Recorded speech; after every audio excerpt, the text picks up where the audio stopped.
राम राम भाइयों।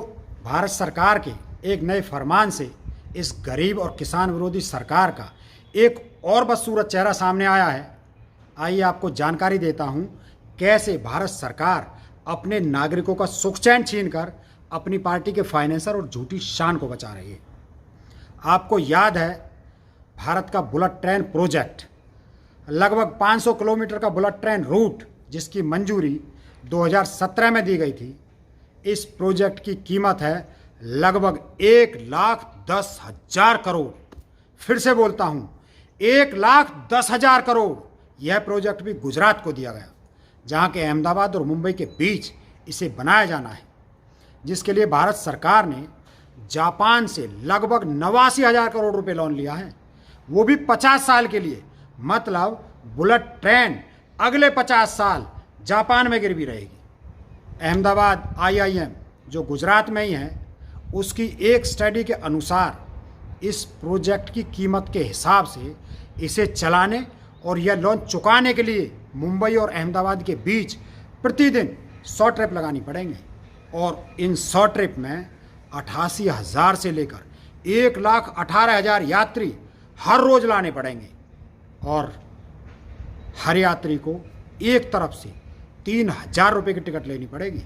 मतलब लगभग 3 घंटे में 500 किलोमीटर चलने के लिए हर यात्री को 3,000 रुपये देने पड़ेंगे, जबकि इतनी या इससे कम कीमत में और 1 घंटे में हवाई जहाज से आना जाना हो जाता है। अब आप ही सोचिए, ऑस्ट्रेलिया जैसे देश की जितनी कुल आबादी है, उतनी आबादी तो हर रोज़ हमारी ट्रेन में चढ़ी रहती है। भारत के लगभग 23 लाख लोग हर समय ट्रेन में रहते हैं, जिन्हें लेकर पूरे देश के 66,687 किलोमीटर के रेलवे रूट पर 10,000 ट्रेन हर रोज़ दौड़ती हैं।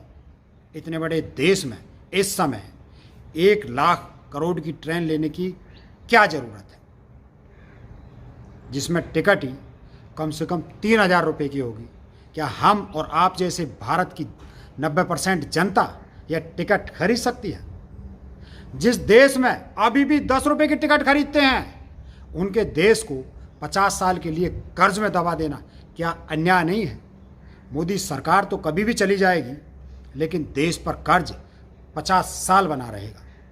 जबकि 1 लाख करोड़ बर्बाद होते किसानों के लिए खेती में नए प्रयोग और लघु उद्योग को फाइनेंस करने में लगाकर गरीबी हटाने में लगा सकते हैं। मतलब यह है कि बुलेट ट्रेन प्रोजेक्ट पर जो 3,226 करोड़ रुपए 2019 तक खर्च किए हैं, उसे तुरंत रोका जाए, जो 1 लाख करोड़ रुपए बचाए जा सकते हैं, और ये पैसा कोरोना से लड़ने के लिए उद्योगों और किसानों सहित मजदूरों को दिए जा सकते हैं। दूसरा काम, विकास और सुंदरता के नाम पर 200 साल पुराने प्राचीन मंदिर और लगभग 300 इमारतें गिराई गई। इस प्रोजेक्ट में भी सिर्फ 43,636 स्क्वायर मीटर जमीन पर 600 करोड़ रुपए खर्च कर रही है भारत सरकार। एक तो भारतीय संस्कृति और प्राचीनता के जिंदा मिसाल ये मंदिर गिराए, जो मंदिर मुगल अत्याचारी नहीं गिरा पाए, वो हिंदुत्व के नाम पर बनी इस पाखंडी सरकार ने गिरा दी। और विरोध करने वाले साधु संतों पर दिन दहाड़े लाठियां चलवाई। अरे धन्य है हो श्री विद्यापीठ के मठ के मठाधीश स्वामी अभिमुक्तेश्वरानंद जी, जिन्होंने लाठियां खाकर भी अपने मंदिरों के लिए विरोध किया। पर बाकी दोगले हिंदुओं को शर्म नहीं आई, बाबा विश्वनाथ को छोड़कर मोदी की भक्ति में लगे रहे। इस प्रोजेक्ट को रोककर न केवल गलती सुधारें, बल्कि 600 करोड़ रुपए बचाएं और इस समय जनता की आर्थिक स्थिति सुधारने में लगाएं। तीसरा काम, दुनिया भर में कच्चे तेल की कीमत नेगेटिव, मतलब उत्पादन कीमत से भी कम हो गई है। इतना उत्पादन हो गया है कि तेल उत्पादक देशों के पास तेल रखने की जगह नहीं बची। इस समय भी भारत सरकार ने डीजल पेट्रोल के भाव ऊंचे रखे हुए हैं, ताकि इनके उद्योगपति मित्रों और सरकारी कंपनियों को फ़ायदा मिलता रहे। लेकिन देश का आम आदमी, जिसे हर महीने 5 से 10,000 की EMI भरने में पसीने छूट रहे हैं, उसे कोई राहत नहीं दे सकती। भारत सरकार तुरंत प्रभाव से डीजल पेट्रोल के दाम कम करे और ट्रांसपोर्ट को कम खर्च में जरूरी सामान की ढुलाई करने के लिए मदद करें। भारत सरकार इनमें से किसी सुझाव को नहीं मानेगी, ना ही विचार करेगी, क्योंकि कल ही फरमान जारी हुआ है कि सरकारी नौकरी करे लोगों को अब डीए में बढ़ोतरी नहीं की जाएगी। इस तरह सरकार करीब 48 लाख केंद्रीय कर्मचारी और 65 लाख पेंशनर को तकलीफ में डालने के आदेश दे चुकी है।